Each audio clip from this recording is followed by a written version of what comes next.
5 crushing arguments against globe Earth theory by Zetetic Flat Earth. Number 1.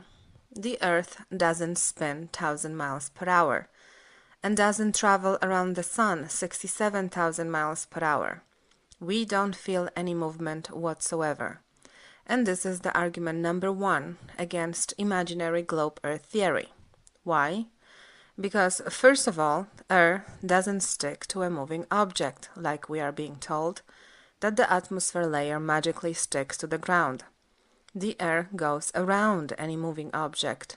And secondly, the inside of a moving car is not any good comparison to a spinning globe Earth, since it is an enclosed environment situation, protected by windows. Number 2.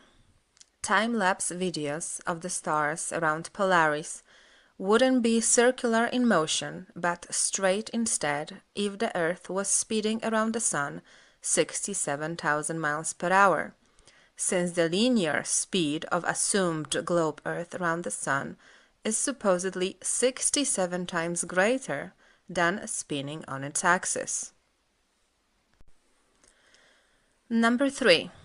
Falling stars always fall down, from top to bottom, and if the Earth was a ball traveling 67,000 miles per hour through the vast and never-ending universe, our Milky Way galaxy and beyond, as our smart astrophysicists say, then the falling stars should also fall from bottom up and across from right to left and left to right and so forth.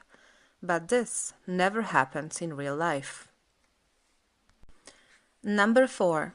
The hot climate around equator wouldn't be there where it is right now if the Earth was a globe tilted on its axis 23.5 degrees towards the Sun. The equator should be in totally different place if the Earth was indeed a globe. Number 5. Solar analemma fits perfectly only the flat Earth model, the Gleason's map, because only in the flat Earth model the Earth is much wider below the equator. Solar analemma has 2 loops. The north one is small, and the southern one is 5 times wider, exactly like it would appear on the flat Earth map. And according to the globe Earth theory, the Earth supposedly travels around the Sun on the oval path. And this is exactly how they always show it to us, an enormous oval path. But is it? Let's look closer at the official information. The radius to the left of the Sun is called aphelion, and it is 152 million kilometers long. And the radius to the right of the Sun is called perihelion, and it is 147 million kilometers long. So the difference between them is just 6 million kilometers. Or 3%.